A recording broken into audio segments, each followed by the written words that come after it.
She was 7 months pregnant, just another passenger everyone treated with gentle care. Nobody knew her past. When both pilots collapsed and the cockpit went silent at 37,000 feet, 300 lives hung in the balance. Then military fighters appeared on the wing, and their radio call shattered her hidden identity. Phantom 1, is that really you up there? Before you watch full story, comment below from which country are you watching. Don't forget to subscribe for more amazing stories. The late afternoon sun cast long shadows through the cabin windows of Transcontinental Flight 447 as Sarah Mitchell settled carefully into her first-class seat, one hand resting protectively on her rounded belly. At 7 months pregnant, every movement required deliberate consideration, every position adjustment a calculated effort to find comfort that seemed increasingly elusive with each passing week. The flight attendant approached with the practiced smile of someone trained to provide extra care for expectant mothers, her voice dropping to that particular tone of gentle concern that Sarah had grown accustomed to hearing everywhere she went these days. "Mrs. Mitchell, can I get you some extra pillows for your back? And please, don't hesitate to ask for anything at all during the flight. We want to make sure you and the baby are as comfortable as possible." The attendant's eyes swept over Sarah's obvious pregnancy with the mixture of protectiveness and mild worry that seemed universal among people who encountered heavily pregnant women in enclosed spaces. "The flight to San Diego is about 5 hours, so please let us know if you need to move around or if you experience any discomfort whatsoever." Sarah thanked her with a warm smile that concealed years of intensive training in maintaining operational security, her civilian persona so thoroughly constructed that not even the most observant eye could detect the combat-hardened aviator beneath the surface of this seemingly ordinary expectant mother. She adjusted the maternity travel outfit she'd chosen specifically for its combination of comfort and complete anonymity, the soft fabrics and flowing lines designed to accommodate her changing body while projecting the image of a woman whose entire world had narrowed to the approaching miracle of childbirth. Nobody looking at her would imagine that just 18 months earlier, she had been pulling 9G maneuvers in an F-22 Raptor over contested airspace, her call sign whispered with reverence in ready rooms across 3 continents. The decision to leave active duty had been the hardest of her life, walking away from a career that had defined her entire adult existence since she'd first soloed at age 16. Lieutenant Colonel Sarah Mitchell had accumulated more combat flight hours than most pilots saw in their entire careers, had led missions that remained classified at levels most military personnel would never access, had earned a call sign that carried weight in circles where reputation meant everything. Phantom 1 wasn't just a radio designation, it was a legend built on countless successful missions, on an almost supernatural ability to appear exactly where enemy forces least expected, on a tactical brilliance that had saved countless lives and turned the tide of engagements that intelligence analysts had written off as unwinnable. She had been the pilot other pilots wanted on their wing, the aviator that commanders requested by name for the missions that absolutely could not fail, the woman who had shattered every ceiling and barrier while making it look effortless. But then had come the positive pregnancy test, the overwhelming flood of emotions she hadn't anticipated, the sudden realization that her priorities were shifting in ways she couldn't have predicted. Her husband Marcus, a Navy SEAL she'd met during a joint operation in the Persian Gulf, had supported whatever decision she wanted to make, but she'd seen the hope in his eyes when she'd first mentioned the possibility of stepping back from active combat.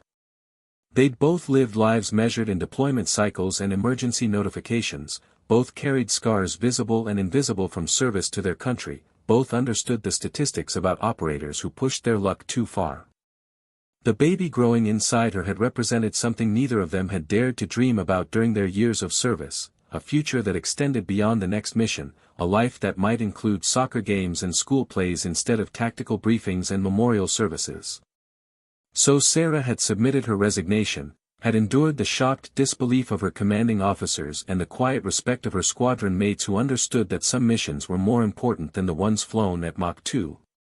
She'd packed away her flight suits and removed the patches from her leather jacket, had traded the cramped cockpit of a fighter jet for prenatal yoga classes and discussions about nursery colors. She'd become Mrs. Sarah Mitchell, expectant mother, her legendary military background buried so deeply that even her civilian neighbors had no idea that the pregnant woman they saw tending her garden had once been one of the most decorated combat pilots in United States Air Force history. The elderly woman settling into the seat beside her smiled warmly, her eyes immediately drawn to Sarah's belly with the universal fascination that pregnant women seem to inspire. "Oh my dear, how wonderful. When are you due?" "You're first." The questions came in the familiar cascade that Sarah had learned to navigate with practiced ease, the small talk of pregnancy that created instant bonds between strangers while simultaneously reinforcing her cover as a woman whose entire identity revolved around impending motherhood. "Early December," Sarah replied, her hand moving in that unconscious protective gesture that all pregnant women seem to develop, the touch that said everything about her current priorities and nothing about her previous life. "Yes, our first. We're both so excited and terrified in equal measure." She laughed, and it was genuine because those feelings were absolutely real, even if they coexisted with tactical awareness and threat assessment protocols that she couldn't turn off even when she tried. "You're traveling alone?" the woman asked, concern creeping into her voice. "At 7 months, shouldn't someone be with you, just in case?" Sarah reassured her with the story she'd prepared, about her husband being deployed overseas, about needing to visit her mother in San Diego before the baby arrived, about how her doctor had cleared her for travel with strict instructions to move around frequently and stay hydrated. The woman nodded sympathetically, launching into stories about her own pregnancies decades earlier, and Sarah settled into the role with the same focus she'd once brought to mission planning. This was her life now, and she'd chosen it deliberately, trading the adrenaline of combat for the anticipation of first words and first steps.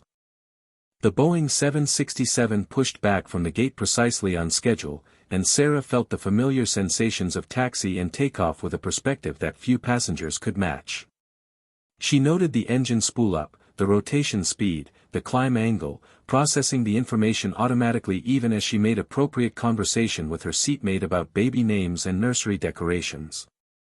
The aircraft leveled off at 37,000 feet, and the captain's voice came over the intercom with the standard welcome and flight information, his tone professionally casual in a way that Sarah recognized from countless mission briefings as carefully controlled confidence.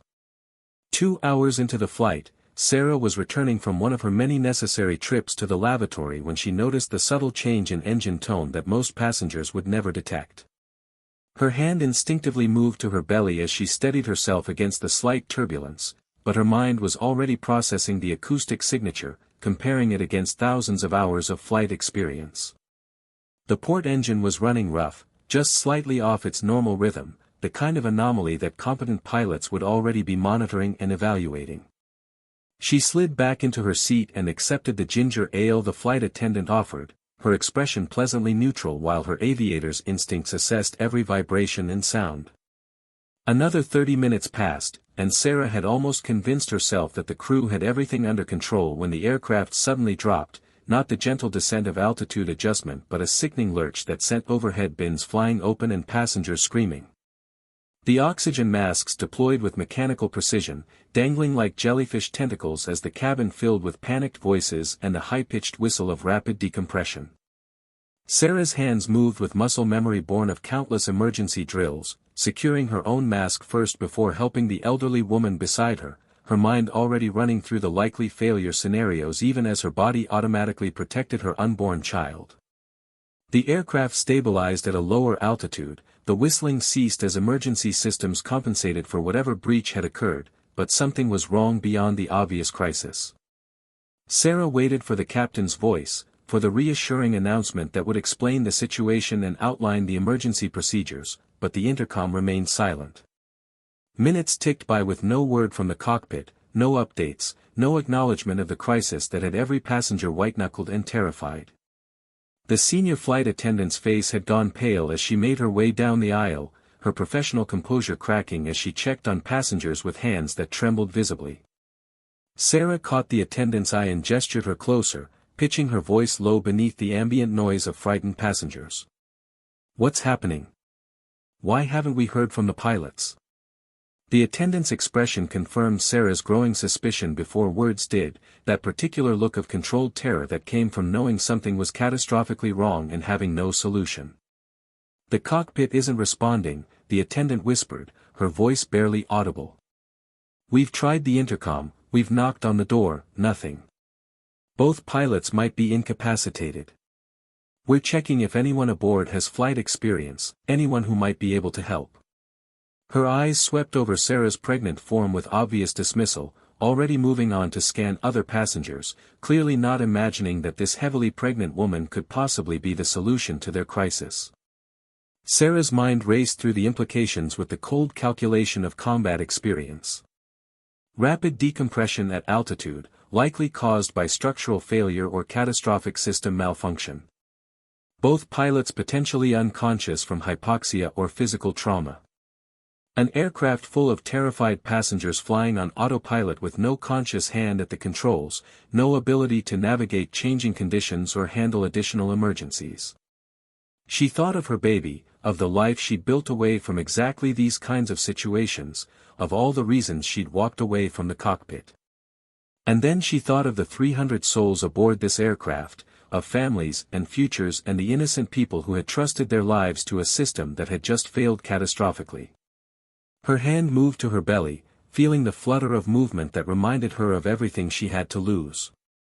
But she'd taken an oath once, had sworn to protect and defend, and some obligations ran deeper than personal safety. She'd always known, in the back of her mind, that you never really stopped being what you were trained to be, that the skills and instincts and reflexes remained even when you tried to bury them beneath layers of civilian normalcy. "I'm a pilot," Sarah said quietly, her voice cutting through the flight attendant's growing panic with the calm authority of someone accustomed to command.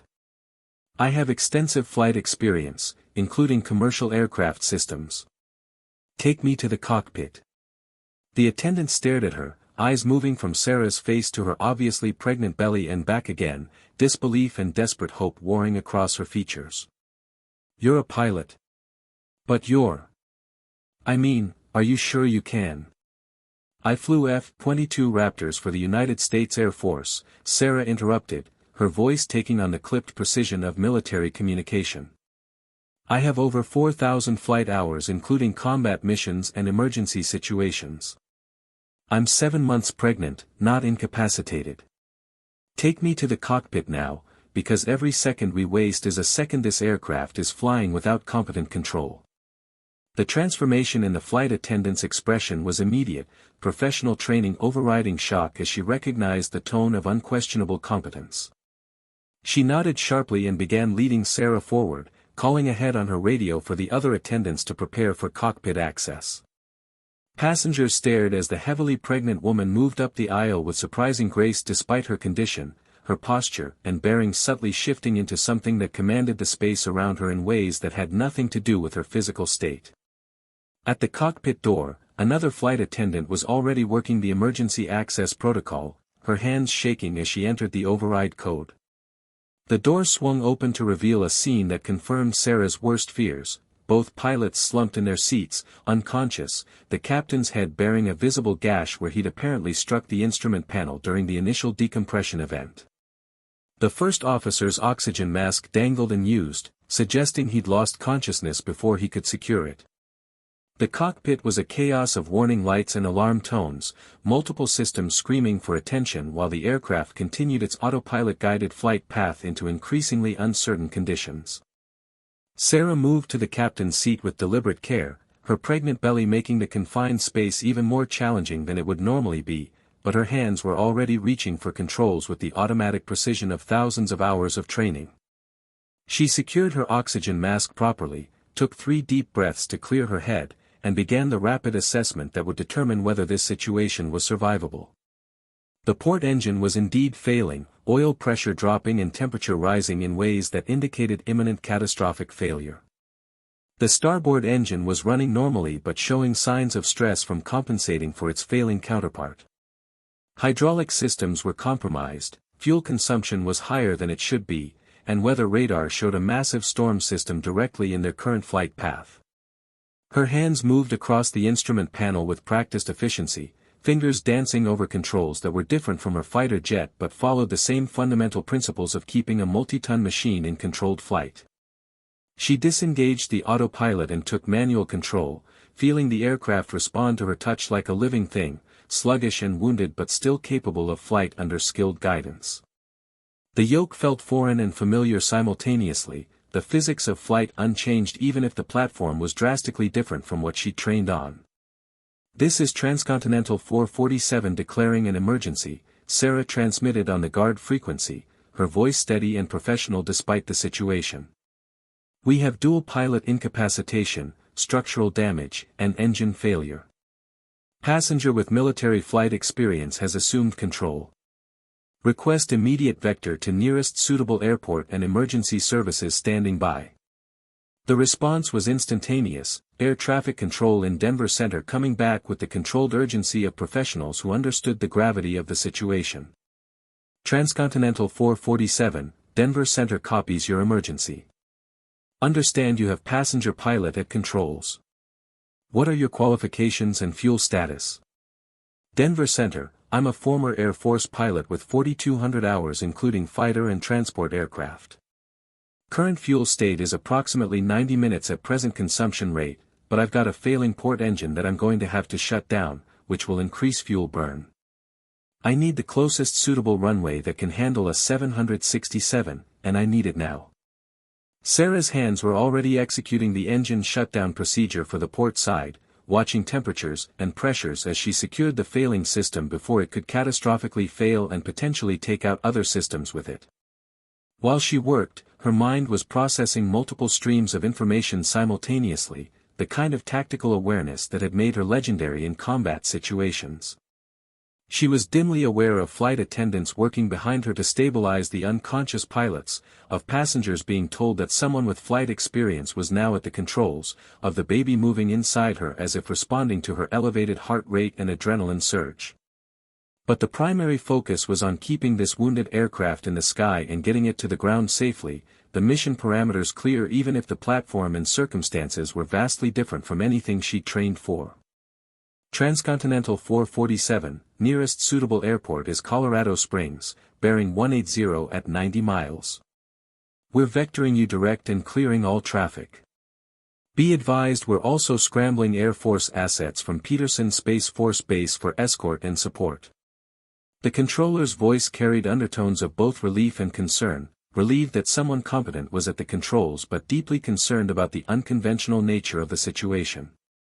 Sarah acknowledged and began the turn toward Colorado Springs, feeling the aircraft's damaged systems protest the maneuver but respond adequately to her control inputs.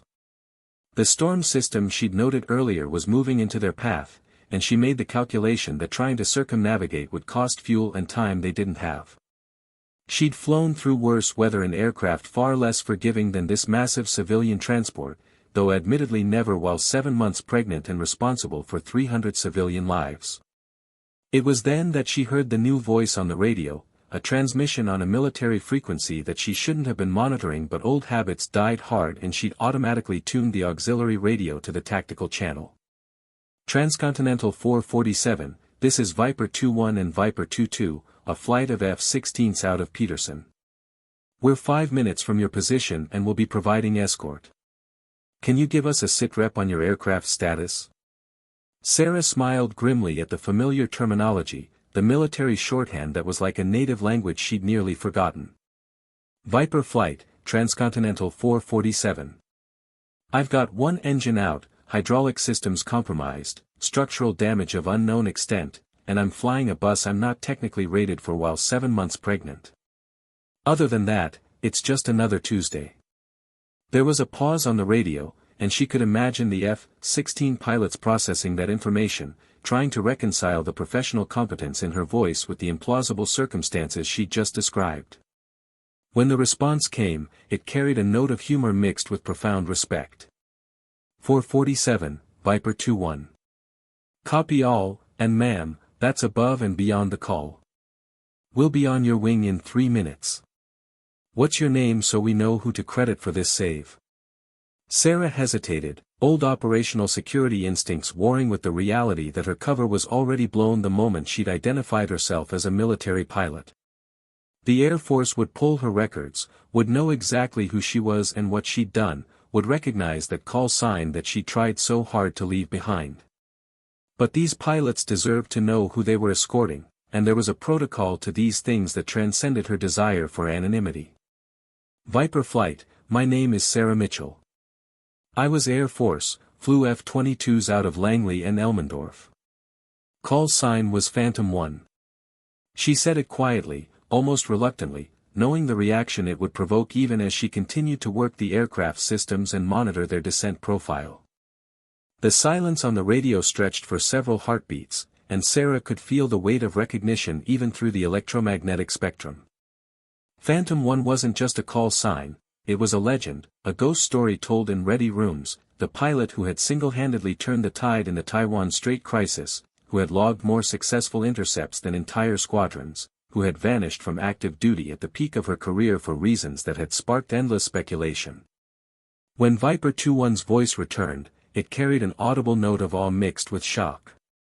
Say again your call sign, 447. Did you say Phantom 1? Affirmative, Viper 2-1. I know it's unusual circumstances, but right now I need you focused on the mission, which is getting this aircraft on the ground safely.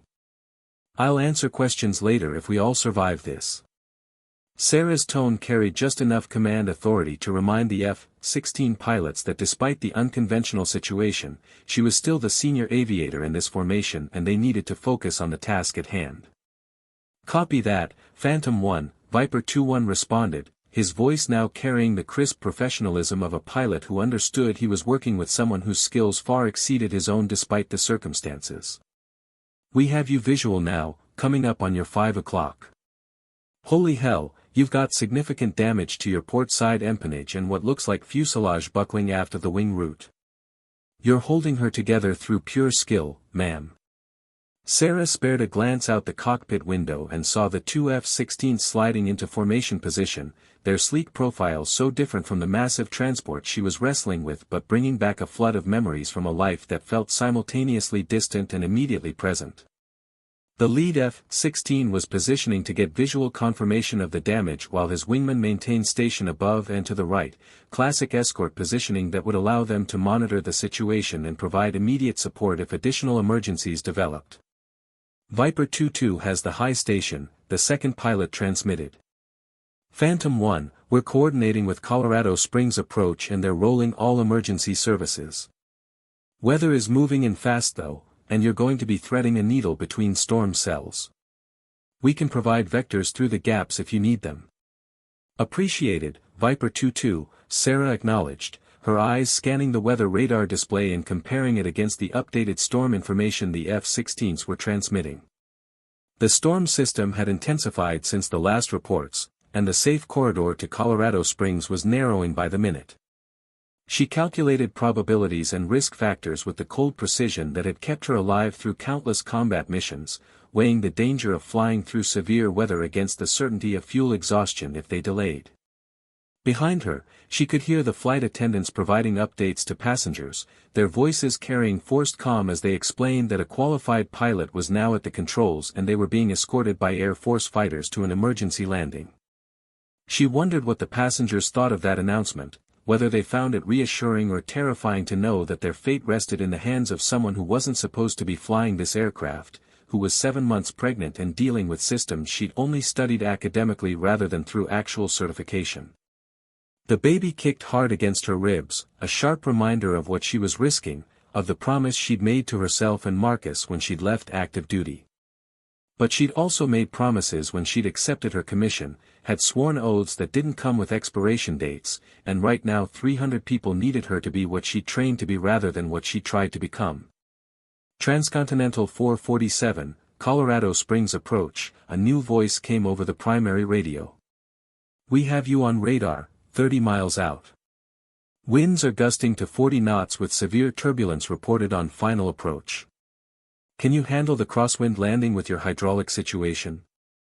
Sarah assessed her control responses, testing the aircraft's reactions to various inputs and comparing them against the landing parameters she'd memorized from the 767 manual she'd studied years ago as part of her comprehensive aviation education. The hydraulic damage was significant but not catastrophic, leaving her with reduced but adequate control authority if she flew the approach perfectly.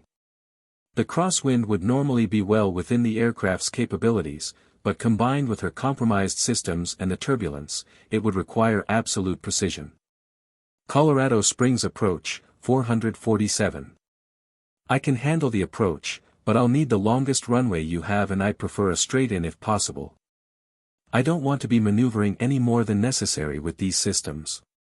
She paused, then added with characteristic honesty that had always defined her leadership style, "I should also advise that I'm not technically certified on this aircraft type. My experience is primarily military fighters with some transport time. I know the systems and I can fly the approach, but I'm going to need your help talking me through any 767 specific procedures I might miss." The approach controller's response came with renewed urgency, and Sarah could hear him coordinating with what sounded like a Boeing technical advisor who'd been pulled into the emergency response. "Understood, 447. We have a 767 captain here who will talk you through the landing checklist. Runway 35 right is 13,500 feet, and we're clearing it now. Emergency vehicles are positioning, and we have medical standing by for your unconscious pilots and for you given your condition." "Negative on medical for me until after landing," Sarah responded firmly. "I'm fine, the baby's fine, and I need to focus on getting this aircraft on the ground. We'll worry about checkups after everyone is safe." She made minute adjustments to her descent profile, compensating for the increased drag from the damaged sections and the asymmetric thrust from operating on a single engine. Viper 2-1's voice cut in with tactical precision, "Phantom 1, be advised you've got a significant cell developing right over your approach path.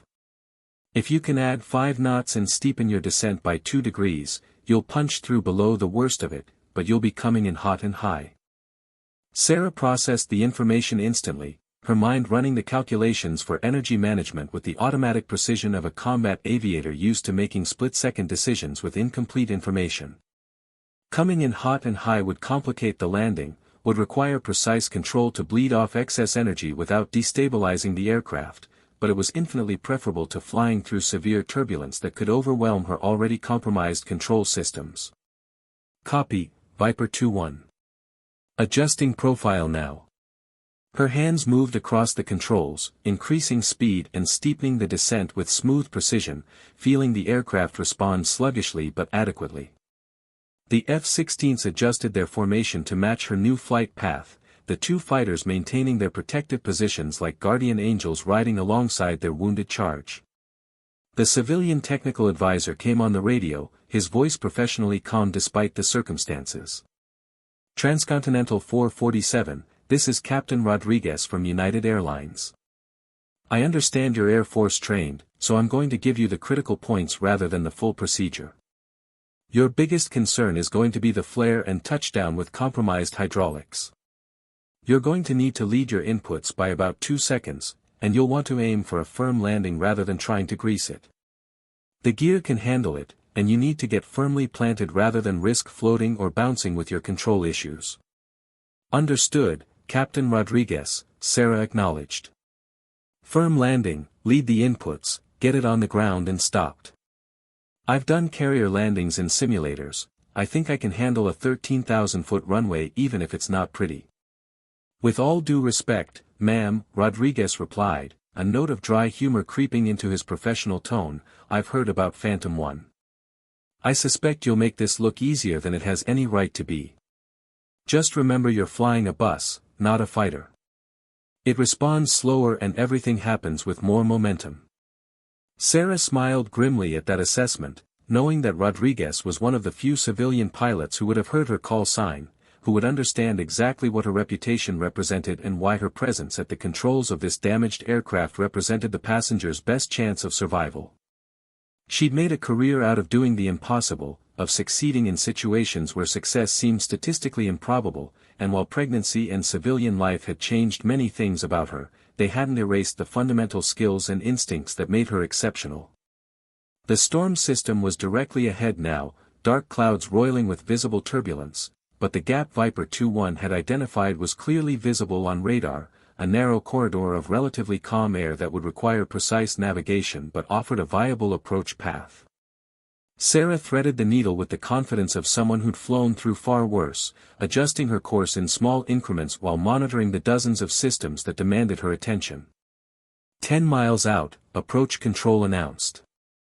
Winds now 350 at 35 gusting to 45. Runway in sight. Sarah peered through the windscreen, past the cracks that spiderwebbed across one panel from the initial decompression event, and spotted the runway light stretching into the distance like a beacon of salvation. Runway in sight, 447, she confirmed, beginning the final approach checklist with the automatic precision of countless practice runs even though the specific aircraft was different. The aircraft shuddered as it hit the first wave of turbulence from the storm's outer edge, and Sarah heard gasps from the cabin behind her as passengers felt the violent motion. Her hands stayed rock-steady on the controls, making constant tiny adjustments to keep the aircraft aligned with the runway despite the wind trying to push them off course. The baby kicked again, harder this time, and she had the absurd thought that her child was objecting to the rough ride, a moment of maternal concern breaking through her focus before she ruthlessly suppressed it and returned full attention to the landing. 5 miles, gear down, prompted Captain Rodriguez, and Sarah reached for the landing gear handle with her left hand while maintaining control with her right. The gear deployed with a satisfying thunk, 3 green lights confirming that all gear were down and locked despite the hydraulic damage. The aircraft's handling changed immediately, drag increasing and requiring power adjustments to maintain her approach speed. Viper 2-1 and 2-2 peeled off in perfect synchronization, clearing the airspace while maintaining visual contact, their presence a reminder that she wasn't alone even in this final critical phase. "You've got this, Phantom 1, Viper 2-1 transmitted quietly. Bring her home." 2 miles out, and Sarah could see the emergency vehicles lined along the runway, fire trucks and ambulances ready for the worst while she was determined to give them the best.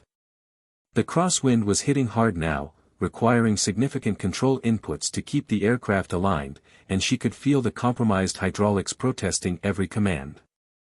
She made a minor mental note about the slight delay in response, adjusting her timing to compensate, her hands moving with the practiced precision of a surgeon performing a delicate operation. 1 mile, and the runway was filling her forward vision, the approach looking good despite the violent gusts trying to destabilize the aircraft. She started the flare slightly earlier than normal to account for the sluggish control response, feeling the aircraft begin to settle toward the runway while she made continuous corrections for the crosswind and turbulence. The main gear touched down firmly, exactly as Captain Rodriguez had advised, with none of the delicate grace of a perfect landing but with the solid certainty of an aircraft that was definitely on the ground and staying there. Sarah deployed the spoilers and activated the thrust reversers on the single functioning engine, feeling the massive aircraft decelerate rapidly as she applied the brakes with careful precision to avoid skidding on the wet runway surface. The aircraft slowed to taxi speed, and Sarah guided it clear of the active runway before finally bringing it to a complete stop. Her hands were shaking now that the crisis was over, adrenaline flooding out of her system and leaving her suddenly aware of every ache and pain, of the baby's frantic movements inside her, of the enormity of what she'd just accomplished. She secured the systems with automatic precision, setting parking brakes and shutting down the remaining engine, before finally allowing herself to breathe deeply and acknowledge that they had survived. Emergency crews were swarming the aircraft, medical personnel rushing aboard to attend to the unconscious pilots while fire crews examined the damage to the exterior. A flight attendant appeared at the cockpit door, tears streaming down her face as she looked at Sarah with an expression of profound gratitude and awe. "You saved us all," she said simply. 317 people owe you their lives." Sarah shook her head, accepting the blanket someone draped over her shoulders and the bottle of water pressed into her hands. "I did what anyone with my training would have done. The real heroes are the crews who maintained this aircraft well enough that it stayed together despite catastrophic damage, and the controllers who guided us in, and those F-16 pilots who watched over us." But even as she said it, she knew it wasn't entirely true. Anyone with her training would have tried, certainly, but not everyone could have threaded that storm cell, could have managed the single-engine landing in those crosswinds, could have kept their composure while 7 months pregnant and responsible for hundreds of lives. That particular combination of skill, experience, and sheer determination was precisely what had made her Phantom 1, what had built that legend she tried so hard to leave behind. A paramedic insisted on checking her vital signs and the baby's heartbeat, and Sarah submitted to the examination with weary patience, relieved when everything checked out normal despite the stress she'd just endured. The baby was moving actively, heartbeat strong and steady, apparently unfazed by the adventure their mother had just survived. The unconscious pilots were being loaded onto stretchers, both showing signs of regaining consciousness now that they were receiving proper medical attention. It was then that she saw the two F-16 pilots approaching across the tarmac, having landed their fighters and rushed over to the commercial aircraft to see the situation firsthand. They were both young, probably not much different in age from when she'd first earned her wings, and they approached with the mixture of professional respect and barely contained excitement of aviators meeting a legend they'd only heard about in stories. "Major Tom Reeves, ma'am," the lead pilot said, coming to attention and saluting with crisp precision despite the civilian setting. "Viper 2-1. And this is Captain Amy Chen, Viper 2-2. We just wanted to say. I mean, we've all heard the stories about Phantom 1, about the Taiwan Strait and the Arctic intercepts, but seeing you work today, watching you bring that wounded bird home." He shook his head in apparent wonder. "That was some of the finest flying I've ever witnessed, and the fact that you did it 7 months pregnant in an aircraft you're not even rated for is just beyond belief." Sarah accepted the compliment with tired grace, seeing in their faces the same expression she remembered from her own squadron mates when they'd first heard the legends about the previous generation's aces and heroes. "Thank you, Major. You and Captain Chen provided excellent support out there. That storm cell vector saved us critical time and fuel." "Ma'am, if I may ask," Captain Chen spoke up, her voice carrying curiosity mixed with respect, "why did you leave? I mean, pilots like you, with your record and capabilities, the Air Force must have wanted to keep you. And yet here you are, pregnant and flying commercial as a passenger. What made you walk away from all that?" Sarah's hand moved instinctively to her belly, and she saw understanding dawn in Chen's eyes even before she spoke. "Because some missions are more important than the ones we fly in fighters," she said quietly. "Because I'd given 12 years to service and combat, and I wanted to give the next 20 to raising a family and being present for the ordinary miracles instead of the extraordinary dangers. Because I'd pushed my luck about as far as it would go, and I wanted to be around to watch my kid grow up rather than becoming another name on a memorial wall. And yet when the situation demanded it, you stepped up anyway," Reeves observed. "Put yourself and your baby at risk to save 300 strangers. That's the definition of heroism, ma'am." Sarah shook her head firmly. "That's the definition of having the skills and being in the position to use them. I'm no hero, Major. I'm just a pilot who happened to be in the right place at the right time with the right training. The real question is whether I can get through the next 2 months of pregnancy without any more emergencies, because I'm pretty sure my husband is going to have a heart attack when he hears about this." They all laughed at that, the tension of the emergency finally breaking as the reality of the situation shifted from life-threatening crisis to incredible survival story. Sarah knew that this flight would become another legend, another story told in ready rooms and training sessions, the pregnant pilot who saved everyone aboard despite impossible circumstances. She'd tried to leave that world behind, had buried Phantom 1 beneath layers of civilian normalcy, but some identities were too deeply embedded to ever truly disappear. As emergency crews finished their work and passengers began the slow process of deplaning, many of them stopping to thank Sarah personally with tears and hugs and expressions of gratitude that left her feeling overwhelmed and humbled, she reflected on the strange path her life had taken. She'd been one of the most elite combat pilots in the world, had earned a call sign that carried weight and respect, had walked away from all of it to pursue a different kind of future. And yet when crisis had struck, when lives had hung in the balance, all that training and skill and experience had been there waiting, ready to be deployed in service of others regardless of her changed circumstances. The Air Force would want to debrief her, that much was certain.